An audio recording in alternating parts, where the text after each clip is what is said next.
ಗಲಾಟೆ ಆಯ್ತು ರೀ, ಏನು ಸುಮ್ಮನೆ ಒಂದು ಸಣ್ಣ ಇನ್ಸಿಡೆಂಟ್ ಗಲಾಟೆ ಆಯಿತು, ಗಲಾಟೆ ಯಾವ್ದು ಒಂದು ಬರೀ ಇದು ಮಾಡಿದಾರೆ ಅವ್ರು ಹೆಂಗೆ ಒಳಗಡೆ ಹೆಂಗೆ ಬಂದರು ಅಂತ ಯಾರೋ ಒಂದು ಕಾರ್ಯಕ್ರಮ ನಡೆದಾಗ ಹಾಗೆ ಬರುತ್ತಪ್ಪ, ಹಾಗೆ ನಾವು ಡಿಸ್ಟರ್ಬ್ ಮಾಡ್ತೀವಪ್ಪ. ನಮ್ಮ ಬಿ ಜೆ ಪಿ ಕಾರ್ಯಕ್ರಮ ಮಾಡಿ ನೋಡೋಣ, ರಾಜ್ಯ ತುಂಬ ಕಾಂಗ್ರೆಸ್ನವ್ರು ನಾವು ಒಳಗಡೆ ಹೋಗಿ ಗಲಾಟೆ ಮಾಡ್ತೀವಿ, ಕಾರ್ಯಕ್ರಮ ಮಾಡೋಕ್ಕೆ ಬಿಡಲ್ಲ.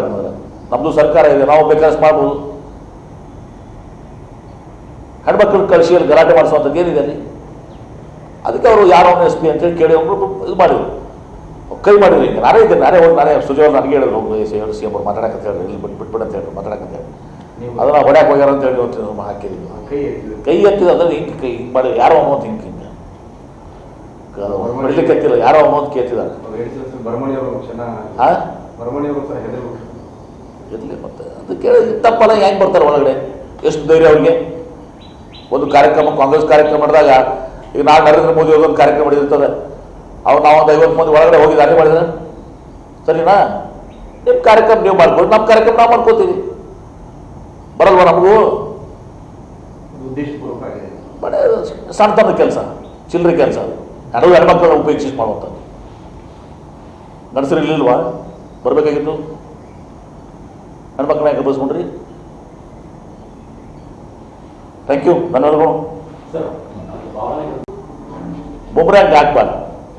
ಆದರೆ ಇದನ್ನು ಅವ್ರ ಮೇಲೆ ಇದು ಹಿಂದೆ ಇಂದಿರಾ ಗಾಂಧಿ ಅವರು ಯಾವ ರೀತಿ ಮಾಡಿದರು ಆ ರೀತಿ ನರೇಂದ್ರ ಮೋದಿಯವರು ಕೂಡ ಎಲ್ಲ ವಿಶ್ವಾಸ ಇಟ್ಟುಕೊಂಡು ಎಲ್ಲ ಆಯಾಮಗಳು ಇಟ್ಕೊಂಡು ನಮ್ಮ ದೇಶಕ್ಕೇನು ಹಾನಿ ಆಗಬಾರ್ದು, ನಮ್ಮ ಜನರಿಗೇನು ಹಾನಿ ಆಗಬಾರ್ದು, ಆ ರೀತಿ ಒಂದು ದಿವಸ ಅವ್ರ ಮೇಲೆ ಸ್ಟ್ರೈಕ್ ಆಗಲೇಬೇಕು. ಅದಕ್ಕೆ ಹಿಂದಕ್ಕೆ ಬಾಲಾಕೋಟ್ ಆಗಿದೆ, ಇದು ಆಗಿದೆ, ಅವೆಲ್ಲ ಆಗಿರೋ ಸ್ಟ್ರೈಕ್ಸ್ ಅನೇಕ ಆಗಿದ್ದವು. ಮತ್ತು ಇದು ಮೊದಲೇ ಬಾರಿ ಅಲ್ಲ, ಇದು ಮುಂಬೈನಲ್ಲಿ ಒಂದು ದಾಳಿ ಮಾಡಿದರು ಈ ಹೇಡಿ ಕೃತ್ಯನ, ಅಮೆರಿಕಾದಲ್ಲೂ ಕೂಡ ಮಾಡಿದರು, ಮನೆ ಪುಲ್ವಾಮಾ ಮಾಡಿದರು. ಇವ್ರಿಗೆ ಈ ಪಾಕಿಸ್ತಾನ ತಕ್ಕ ಒಂದು ಶಾಸ್ತಿಯನ್ನು ಕೊಡಬೇಕು. ಇಂದಲೇ ನಾವು ಯುದ್ಧಕ್ಕೆ ತಯಾರಿ ಆಗಲೇಬೇಕು, ನಾವು ಯುದ್ಧ ಮಾಡಲೇಬೇಕು. ಆದರೆ ನಾವು ಭಾಳಷ್ಟು ಎಚ್ಚರಿಕೆಯಿಂದ, ಭಾಳಷ್ಟು ಶಿಸ್ತಿನಿಂದ, ಭಾಳಷ್ಟು ಪರಿಣಾಮಕಾರಿಯಾಗಿ ನಾವು ಎಲ್ಲ ಆಯಾಮಗಳನ್ನ ಇದು ಮಾಡಿಕೊಂಡು ಅವ್ರನ್ನ ಸದೆ ಬಿಡಬೇಕು.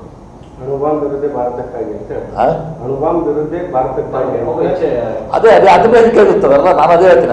ಅದಕ್ಕೆ ನಾವು ಕಾಶಿಯಸ್ ಆಗಬೇಕು. ಅದನ್ನೆಲ್ಲನೂ ಕೂಡ ಪ್ರಿಕಾಷನರಿ ಏನೇನು ನಾವು ತೆಗೆದುಕೊಂಡು ಮಾಡಬೇಕು. ಅವ್ರು ಅದೇ ಹಂಚಿಕೆ ಆಗ್ತಾರೆ, ಅಣುಬಾಂಬ್ ಹಂಚಿಕೆ ಆಗ್ತಾರೆ ಏನ್ರಿ? ಅದೇನು ಅಣುಬಾಂಬವನ್ನು ಕೂಡ ನಾವು ರಕ್ಷಣೆ ಮಾಡ್ಕೊಳ್ಳೋಕೆ ಭಾರತಕ್ಕೆ ಶಕ್ತಿ ಇದೆ.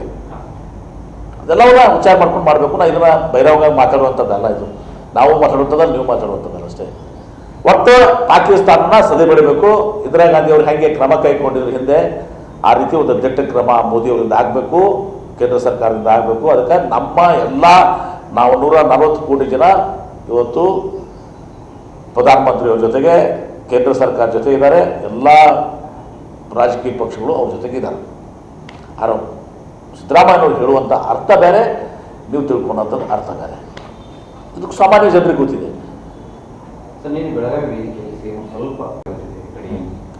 ನೋಡಿ, ಒಂದು ಹೇಳ್ತೀನಿ, ಇವತ್ತು ಎಲ್ಲರೂ ಕೂಡ ಇಡೀ ವಿಶ್ವ ಮತ್ತು ಯಾರು ಮಾನವೀಯತೆಯ ಮೇಲೆ ನಂಬಿಕೆ ಇಟ್ಕೊಂಡಂಥವ್ರು ಎಲ್ಲರೂ ಕೂಡ ಈ ಪಾಲ್ಗಾಮ್ನಾಗ ಆಗಿದಂಥ ಏನು ನಿರಪರಾಧಿಗಳ ಮೇಲೆ, ಪ್ರವಾಸಿಗರ ಮೇಲೆ ಇವತ್ತು ಏನು ಉಗ್ರವಾದಿಗಳು, ಟೆರರಿಸ್ಟು ಅವ್ರನ್ನ ಹತ್ತಿಕ್ಕೆ ಕೊಂದಿದ್ದಾರೆ. ಅದು ಅತ್ಯಂತ ಒಂದು ಹೀನಾಯ ಕೃತಿ ಮತ್ತು ಹೇಡಿತನದ ಕೃತಿ. ಅದು ಎಲ್ಲರೂ ಕೂಡ ಅದನ್ನು ಖಂಡಿಸ್ತೀವಿ. ಇವ್ರನ್ನ ನಾವು ಅವತ್ತು ದಿವಸ ಹುಡುಕ್ಯಾಡಿ ಅವ್ರನ್ನ ತೆಗೆದು ಅವ್ರನ್ನ ಗುಡ್ಡಿಟ್ಟು ಕೊಲ್ಲಬೇಕು. ಅವ್ರನ್ನ ಇದಾಗ ಎರಡು ಮಾತು ಇಲ್ಲ.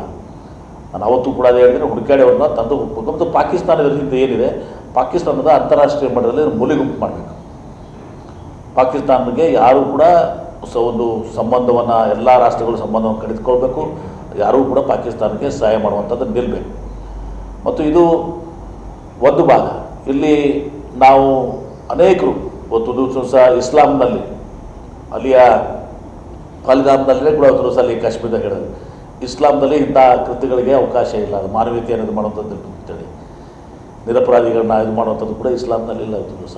ಮತ್ತು ಅಲ್ಲಿ ಅನೇಕರು ಮುಸಲ್ಮಾನರು ಕೂಡ ಜೀವನ ಉಳಿಸಿದ್ದಾರೆ, ಸಹಾಯಕ್ಕೆ ಬಂದಿದ್ದಾರೆ. ಮತ್ತು ಅವ್ರಿಗೂ ಕೂಡ ಕಾಶ್ಮೀರದಲ್ಲಿ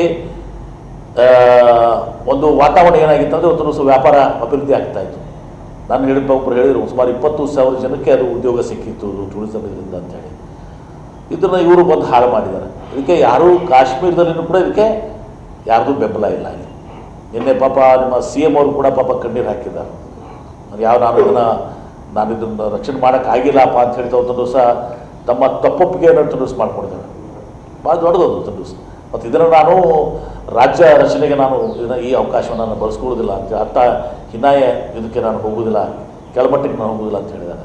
ಸೊ ಅಲ್ಲೆಲ್ಲ ಇವತ್ತು ಕಾಶ್ಮೀರದಲ್ಲಿನೂ ಕೂಡ ವಾತಾವರಣ, ಅಲ್ಲಿ ಸ್ಥಳೀಯರಿಗೆ ಅಲ್ಲೆಲ್ಲರೂ ಕೂಡ ಅವರೆಲ್ಲರೂ ಭಾರತದ ಜೊತೆಗಿದ್ದಾರೆ. ಮತ್ತು ಅವರೆಲ್ಲರೂ ಕೂಡ ಏನಾಗಿದೆ ಅಂದರೆ ಒಂದು ದಿವಸ ಅಲ್ಲಿ ಶಾಂತಿ ನೆಲೆಸಬೇಕು, ಪ್ರವಾಸೋದ್ಯಮ ನೆಲೆಸಬೇಕು, ಎಲ್ಲರೂ ಒಂದು ಸಹಬಾಳ್ವೆಯನ್ನು ಮಾಡಬೇಕು, ಅಭಿವೃದ್ಧಿ ಹೊಂದಬೇಕು ಅಂಥೇಳಿ ಇವತ್ತು ಕಾಶ್ಮೀರದ ಜನತೆ, ಇವತ್ತು ಹಿಂದೂಗಳು, ಮುಸಲ್ಮಾನರು, ಎಲ್ಲ ವರ್ಗದ ಜನರು ಕೂಡ ಒಂದು ದಿವಸ ಅಲ್ಲಿ ಅದನ್ನು ಆಶೆ ಪಟ್ಟಿದ್ದಾರೆ. ಅವರೆಲ್ಲವನ್ನ ಇವತ್ತು ದಿವಸ ಇದು ಆದಮೇಲೆ ಆ ಟೂರಿಸಂ ಡೆವಲಪ್ಮೆಂಟ್ ಆಗೋದು, ಎಂಪ್ಲಾಯ್ಮೆಂಟು, ಇದು ಬಹುಶಃ ಇದು ಈ ಉಗ್ರರಿಗೆ ಇದನ್ನು ಡಿಸ್ಟರ್ಬ್ ಮಾಡಬೇಕು, ಈ ಟೂರಿಸಮನ್ನು ಡಿಸ್ಟರ್ಬ್ ಮಾಡಬೇಕು, ಎಕಾನಮಿಯನ್ನು ಡಿಸ್ಟರ್ಬ್ ಮಾಡಬೇಕು, ಮತ್ತು ಅವರು ಅಡ್ಡದಾರಿ ಹಿಡಿಬೇಕು ಜನ, ಆ ಉದ್ದೇಶವನ್ನು ಇಟ್ಕೊಂಡು ಮಾಡಿದಂಥದ್ದು. ಹೀಗಾಗಿ ಇದನ್ನು ಎಲ್ಲರೂ ತೀವ್ರತರವಾಗಿ ಎಲ್ಲ ಜಾತಿ ಧರ್ಮದವರು ಇದನ್ನು ಖಂಡನೆ ಮಾಡ್ತಿದ್ದಾರೆ. ಮತ್ತು ಅಲ್ಲಿಯ ಮುಸ್ಲಿಮ ಉಲೇಮಾ ಏನು ದೊಡ್ಡ ಒಂದು ಸಂಸ್ಥೆ ಇದೆ, ಅದನ್ನು ಕೂಡ ಖಂಡನೆ ಮಾಡಿದ್ದಾರೆ. ಎಲ್ಲ ಇದನ್ನು ಖಂಡನೆ ಮಾಡಿದ್ದಾರೆ. ಅಲ್ಲಿ ಸ್ಥಳೀಯರು ಎಲ್ಲರೂ ನೆರವಿಗೆ ಬಂದಿದ್ದಾರೆ, ಮುಸ್ಲಿಮರು ಎಲ್ಲರೂ ಕೂಡ ಅದನ್ನು ನೆರವಿಗೆ ಬಂದಿದ್ದಾರೆ. ಅನೇಕ ರಕ್ಷಣೆ ಮಾಡುವ ಜೀವನ ಕಳ್ಕೊಂಡಿದ್ದಾರೆ ರಕ್ಷಣೆ ಮಾಡ್ಕೊಂತ. ಸೊ ಹೀಗಾಗಿ ಇವತ್ತು ಕಾಶ್ಮೀರ ಅದು ಅವಿಭಾಜ್ಯ ಭಾರತ ದೇಶದ ಇದು, ಅದಕ್ಕೆ ಜನತೆ ಎಲ್ಲರೂ ಕೂಡ ಭಾರತೀಯರು, ಅವರು ಮುಸ್ಲಿಮ್ಸ್ ಇರ್ಬೋದು, ಹಿಂದೂಗಳು ಭಾರತದ ಜೊತೆಗಿದ್ದಾರೆ. ಈ ಪಾಕಿಸ್ತಾನದ ಈ ಉಗ್ರವಾದವನ್ನು ಇವತ್ತು ದಿವಸ ಅವರೆಲ್ಲರೂ ಕೂಡ ತಿರಸ್ಕಾರ ಮಾಡಿದ್ದಾರೆ. ಅದು ರಾಜತಾಂತ್ರಿಕ ಪ್ರಶ್ನೆ ಆಗ್ತದೆ. ಇವತ್ತು ದಿವಸ ನಾನು ಏನೋ ಒಂದು ಹೇಳುವಂಥದ್ದು, ನಾವು ಇವತ್ತು ದಿವಸ ಹೇಳ್ತೇನೆ, ಇವತ್ತು ಎಲ್ಲ ವಿಶ್ವದ ಎಲ್ಲ ರಾಜ್ಯಗಳನ್ನ ಇವತ್ತು ನಾನು ನೋಡ್ತಾ ಇದ್ದೆ. ಇವತ್ತು ಚೈನಾದವರು ಏರ್ಫೋರ್ಸನ್ನು ಕೊಡ್ತಾ ಇದ್ದಾರೆ ಅಂಥೇಳಿ ವಿಮಾನಗಳನ್ನು ಕೊಡ್ತಿದ್ದಾರೆ. ಇವೆಲ್ಲನೂ ಕೂಡ ಅವರೆಲ್ಲರಿಗೂ ಕೂಡ ಪರ್ವಟ್ ಮಾಡಿಕೊಡ್ಬೇಕು. ನಾವು ರಾಜತಾಂತ್ರಿಕ ನೋಡಿಸ್ಕೊಂಡು ಈ ರೀತಿ ನಾಳೆ ಅವ್ರ ದೇಶದಲ್ಲಿ ಆದರೆ ನಿರಪರಾಧಿಗಳ ಮೇಲೆ ಅವ್ರ ಮೇಲೆ ಇದು ಆದರೆ ಈ ಟೆರರಿಸಮನ್ನು ಹತ್ತಿಕ್ಬೇಕು. ಇದಕ್ಕೆ ಅಮೇರಿಕಾನು ನಮಗೆ ನಮ್ಮ ಜೊತೆಗೆ ಇರಬೇಕು, ಯುರೋಪಿಯನ್ ರಾಷ್ಟ್ರಗಳು ನಮ್ಮ ಜೊತೆಗೆ ಇರಬೇಕು, ಆಮೇಲೆ ಇವತ್ತು ಸಹ ಚೈನಾನು ಕೂಡ ಇರಬೇಕು. ಎಲ್ಲ ರಾಷ್ಟ್ರಗಳು ಮತ್ತು ಭಾರತದ ಸುತ್ತಮುತ್ತ ಇರುವಂಥ ಎಲ್ಲ ದೇಶಗಳು ಏನಿದ್ದಾವೆ ಆ ಎಲ್ಲ ದೇಶಗಳು ತಿಳಿಸ್ಕೊಬೇಕು. ಪರಸ್ಪರ ನಾವು ಈ ಟೆರರಿಸಮನ್ನು ಅವರದಾದಾಗ ನಾವು ಅದನ್ನು ಅವ್ರ ನೆರವಿಗೆ ನಾವು ಬರಬೇಕು. ಈ ರೀತಿ ಇವತ್ತು ದಿವಸ ಆಗಿ ಇವತ್ತು ದಿವಸ ಈ ಪಾಕಿಸ್ತಾನ ಏನಿದೆ ಅದೊಂದು ದರಿದ್ರ ದೇಶ. ಅದು ಅವರಲ್ಲಿ ಏನೂ ಇಲ್ಲ, ಅವ್ರಿಗೆ ಬೇರೆ ಕೆಲಸನೂ ಇಲ್ಲ, ಹೊರಗಿಂತ ಕೆಲಸಗಳನ್ನು ಮಾಡಿಕೊಂಡು ಇವತ್ತು ಮುಂದಡಿದ್ದಾರೆ. ಬಹುಶಃ ಯಾರೂ ಕೂಡ ಅದನ್ನು ಒಪ್ಪೋದಿಲ್ಲ. ಅವ್ರ ರಾಷ್ಟ್ರದಲ್ಲೇ ಅವ್ರ ಪರಿಸ್ಥಿತಿ ಏನಿದೆ ಅಂತಂದು ಎಲ್ಲರಿಗೂ ಗೊತ್ತಿದೆ. ಅನೇಕರು ಜನ ಇವತ್ತು ದಿವಸ ಸೇನೆಯನ್ನು ರಾಜೀನಾಮೆ ಕೊಟ್ಟು ಹೋಗಿದ್ದಾರೆ, ಅನೇಕರು ಅಲ್ಲಿ ಟೀಕೆ ಮಾಡ್ತಾ ಇದ್ದಾರೆ. ಹೀಗಾಗಿ ಅದೊಂದು ಹೇಯ ಕೃತ್ಯ, ಅದೊಂದು ಹೇಡಿತನದ ಕೃತ್ಯ ನಿರಪರಾಧಿಗಳ ಮೇಲೆ, ಪಾಪ ಟೂರಿಸಂ ಮೇಲೆ. ಮತ್ತು ನಮ್ಮ ಕೇಂದ್ರ ಸರ್ಕಾರ ಕೂಡ ಎಚ್ಚೆತ್ತುಕೊಳ್ಬೇಕು. ಯಾಕಂದರೆ ನಾವು ಅಲ್ಲಿ ಎಲ್ಲ ಸಂಪೂರ್ಣವಾದಂಥ ಫೋರ್ಸಸನ್ನು ವಿಡ್ರಾ ಮಾಡಿದ್ದೀವಿ, ಸೈನ್ಯವನ್ನು ವಿಡ್ರಾ ಮಾಡ್ಕೊಂಡಿದ್ದೀವಿ. ಅದರ ಒಂದು ದುರುಪಯೋಗವನ್ನು ಪಡ್ಕೊಂಡಿದ್ದಾರೆ. ನಾನು ಇದರಲ್ಲಿ ರಾಜಕೀಯ ಮಾಡಲಿಕ್ಕೆ ಬಯಸೋದಿಲ್ಲ, ಆದರೆ ಇವತ್ತು ದಿವಸ ಒಂದು ಸೂಕ್ತವಾದಂಥ ಪೊಲೀಸ್ ವ್ಯವಸ್ಥೆ, ಬಂದೋಬಸ್ತ್ ವ್ಯವಸ್ಥೆ ಅಡಿಕ್ವೇಟ್ ಆಗಿ ಇವತ್ತು ದಿವಸ ಅದನ್ನು ಅಲ್ಲಿ ಸೈನ್ಯ ವ್ಯವಸ್ಥೆ ಮಾಡಬೇಕು. ಯಾಕಂದರೆ ಅಲ್ಲಿ ಏನೂ ಕೂಡ ಇವತ್ತು ದಿವಸ ಇದು ಇರ್ತಿದ್ರಾಗ ಈ ರೀತಿಯನ್ನ ದುರುಪಯೋಗ ಪಡ್ಕೊಂಡಿದ್ದಾರೆ. ಅಲ್ಲಿ ಎಲ್ಲನೂ ಕೂಡ ಸ್ವಲ್ಪ ತಕ್ಕ ಮಟ್ಟಿಗೆ ಇವತ್ತು ದಿವಸ ಸೈನ್ಯವನ್ನು ತಕ್ಕ ಮಟ್ಟಿಗೆ ಇವತ್ತು ದಿವಸ ಪೊಲೀಸರನ್ನ ಇವತ್ತು ದಿವಸ ಅಲ್ಲೆಲ್ಲ ಕಡೆಯೂ ಕೂಡ ಅದು ಮಾಡಬೇಕು. ಮತ್ತು ಟೂರಿಸಂ ಇವತ್ತು ದಿವಸ ಮತ್ತೆ ಅದನ್ನು ಬೆಳವಣಿಗೆ ಆಗಬೇಕು, ಮತ್ತು ನಾರ್ಮಲ್ ಸ್ಥಿತಿಗೆ ಬರಬೇಕು. ನಾನು ನಿನ್ನೆ ಒಂದು ವಿಡಿಯೋ ನೋಡ್ತಾ ಇದ್ದೆ ಟಿ ವಿಯಲ್ಲಿ, ನಮ್ಮ ಅತುಲ್ ತಿವಾರಿ ನಮ್ಮ ಹಿಂದಿಯಲ್ಲಿ ಆ್ಯಕ್ಟ್ರು, ಶ್ರೇಷ್ಠ ಇದರಿಂದ ಬಂದಂಥವನು, ಅವರು ಅಲ್ಲಿ ಹೋಗಿದ್ದಾರೆ, ಪಾಲ್ಗಾಮ್ಗೆ ಹೋಗಿದ್ದಾರೆ. ಶೇರ್ ಮಾಡ್ತೀನಿ, ಇರ್ಬೇಕು ನಿಮ್ಮ ಹತ್ರ. ಹೋಗಿ ಅತುಲ್ ತಿವಾರಿಯಲ್ಲ, ಅವರು ಹೋಗಿ ಒಂದು ದಿವಸ ಅಲ್ಲಿ ಹೋಗಿ ಮತ್ತೆ ಅದನ್ನೊಂದು ಕಾಶ್ಮೀರ ನಮ್ಮದು, ನಮ್ಮ ಇದು ಅಂಥೇಳಿ ಇದು ಮಾಡಿದ್ದಾರೆ. ಅದಕ್ಕೆ ಭಾಳಷ್ಟು ಪ್ರೋತ್ಸಾಹ ಬಂದಿದೆ, ಭಾಳಷ್ಟು ಜನಕ್ಕೆ ಅದಕ್ಕೆ ಇದು ಆಗಿದೆ. ಮತ್ತೆ ಸಹಜ ಸ್ಥಿತಿಗೆ ಬರಬೇಕು. ಮತ್ತು ಅದು ನಮ್ಮ ಕಾಶ್ಮೀರ ನಮ್ಮ ಭಾರತ ದೇಶದ ಸ್ವಿಟ್ಜರ್ಲ್ಯಾಂಡ್ ಇದ್ದಂಗೆ ಅದನ್ನು ಅಭಿವೃದ್ಧಿ ಆಗಲಿಕ್ಕೆ ಮತ್ತೆ ಟೂರಿಸಮ್ ಹೊತ್ತು ಸಹ ಅಭಿವೃದ್ಧಿ ಬರಬೇಕು. ನಾವು ಎಲ್ಲರೂ ಕೂಡ ಅವ್ರಿಗೆ ಯಾರು ಪಾಪ ಜೀವವನ್ನು ಕಳೆದಾರೆ ಅವ್ರಿಗೆ ನಾವು ಸಂತಾಪವನ್ನು ಸಲ್ಲಿಸೋ ಮೂಲಕ ಅವ್ರಿಗೆ ಧೈರ್ಯ ತರಬೇಕು. ಮತ್ತು ಇದರಿಂದ ನಾವು ವಿಚಲಿತರಾಗಿ ನಾವು ಇದಾಗೋದಿಲ್ಲ. ಏನು ಅತುಲ್ ತಿವಾರಿ ಅವರು ಹೇಳಿದಾಗೆ ಇವತ್ತು ದಿವಸ ನಾವು ಕಾಶ್ಮೀರಕ್ಕೆ ನಾವು ಹೋಗಬೇಕು. ಕೇಂದ್ರ ಸರ್ಕಾರ ಸೂಕ್ತವಾದಂಥ ರಕ್ಷಣೆಯನ್ನು ಎಲ್ಲರಿಗೂ ಪ್ರವಾಸಿಗರಿಗೆ ಕೊಡಬೇಕು. ಜಿಲ್ಲೆಯಲ್ಲಿ